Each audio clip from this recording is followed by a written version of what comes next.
Hi everyone, today's date is November 4th, 2025. Right there we go. And today I'll be walking you guys through how cells make and move different macromolecules. For my flow chart, the first one you see right here is what we're going to be focusing on, the cortisol pathway. I focus on 3 examples in total: a lipid, a protein that gets exported out of the cell, and a protein that stays inside the cell. Specifically, I chose cortisol for the lipid, growth hormone for the export protein, and actin for the intracellular one. Each of these molecules follow its own unique path through the cell, and it depends on what it's used for. And throughout this video, you will see the different types of pathways. For the first one, cortisol, it's a steroid hormone, and it's made from cholesterol inside of the cell.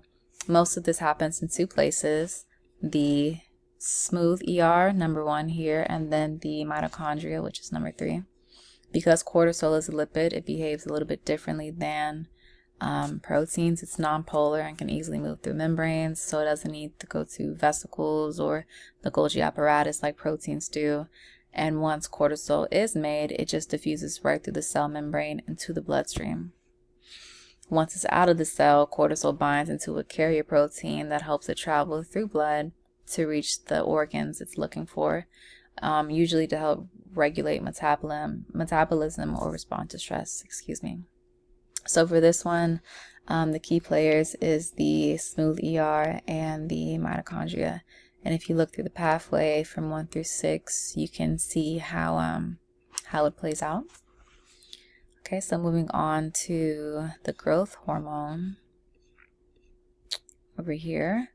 This is an example of a protein that gets secreted out of the cell. Move over a little bit.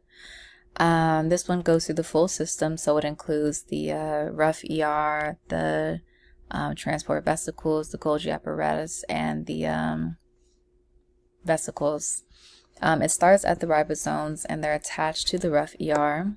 Those build the hormones amino acid chains, and they also help enfold the protein so that it will become functional, as you can see from steps 1 and 2. Moving on to the transport vesicles, these carry the protein to the Golgi apparatus, where it's going to be modified. So for example, by adding carbohydrate groups, and then it's sorted and packaged and labeled for where it's going to go. You can think of it as a pre-shipment. So when this protein is ready, it's placed into the vesicles that move towards the cell membrane, and once the cell gets a signal, they'll fuse with the membrane and release the growth hormone outside of the cell.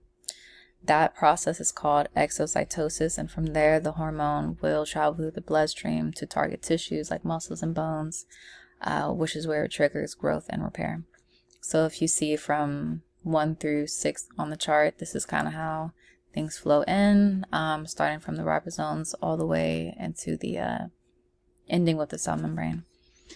Moving on to actin, the last part.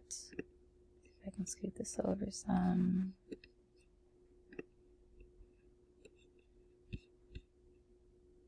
There we go. Okay. Actin is made by free ribosomes that are just floating around in the cytoplasm. They're not attached to the rough ER. Once it's made, the actins then fold the proteins up, which then start forming these long chains called microfilaments. These filaments then come together and they make the cell's internal structure, which helps things like muscle contraction, cell movement, and moving vesicles around inside of the cell. All of this takes place inside of the cell. So unlike the other 2 molecules, actin never leaves, it just stays right there. So all in all, to wrap up, the pathway depends on the molecule's jobs. Lipid like cortisol can move right through membranes. Proteins for outside of the membrane for export, like the growth hormone. They have to go through the whole endomembrane system, which includes the rough ER, the Golgi, and the vesicles. And lastly, the intracellular proteins like actin. They're made by free ribosomes, and they're used right inside of the cell. All of these happen constantly, and they just show how organized and specialized each organelle is. And that is it. Thank you for watching my presentation.